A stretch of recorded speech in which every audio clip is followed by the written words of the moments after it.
சீமான் politics வந்து பாசிட்டிவா போயிட்டு இருக்கிறார்.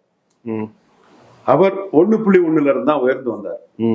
எல்லா தேர்தலையும் நிற்பாரு, எல்லா இஷ்யூவையும் பேசுவார். எந்த இஷ்யூனாலும் அவர் அதை விட்டுட்டு போறது கிடையாது. அவர் நீர்க்குமிழி மாதிரியோ காளான் மாதிரியோ மின்னல் மாதிரியோ ஒரு டெம்பரரி பொலிட்டிஷியன் கிடையாது. நிரந்தரமா அங்க நீடிச்சு நிற்கக்கூடிய ஒரு பொலிட்டிஷியன்.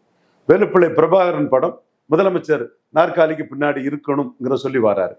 அவர் நோட்டுக்கு சீட்டுக்கு மேல போய் கூட்டணி பேரம் பேசக்கூடிய ஒரு தலைவர் அல்ல.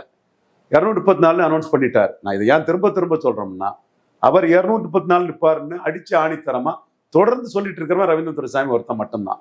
எனக்கு தெரியும் எத்தனை தொழிலதிபர்கள் வந்தாங்க, எத்தனை அரசியல்வாதிகள் வந்தாங்க. எல்லாத்துக்கிட்டையும் யாரையும் பகைக்காம என் லட்சியம் இது. நான் 4 பேரையும் எதிர்த்து 234 நிற்கிறேன். நான் தனிச்சு நிற்கிறனாலதான் மக்கள் என்ன ஆதரிக்கிறாங்க. நான் ஒன்றும் விஜயகாந்த் மாதிரியோ கமல்ஹாசன் மாதிரியோ செல்வாக்கானவும் கிடையாது.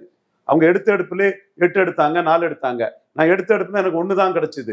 ஆனா என்னோட நம்பகத்தன்மை, நான் மக்களுக்காக நிற்பேன், எல்லா களத்திலும் நிற்பேங்கிறது தான் என்ன வந்து 8க்கு கொண்டு வந்திருக்கு. நான் கூட்டணி இதெல்லாம் 28க்கு வந்துட்டு நான் பேசுறேன். அதுவரை நான் தனிச்சே பயணிக்கிறேன். ஒவ்வொரு தேர்தலையும் நான் வளர்ந்துகிட்டு தான் இருக்கிறேங்கிறத அவர் வந்து எத்தனை தொழிலதிபர்கள், எத்தனை அரசியல்வாதிகள், எத்தனை பேர்ட்ட சொன்னாருன்னு எனக்கு ரொம்ப நல்லாவே தெரியும்.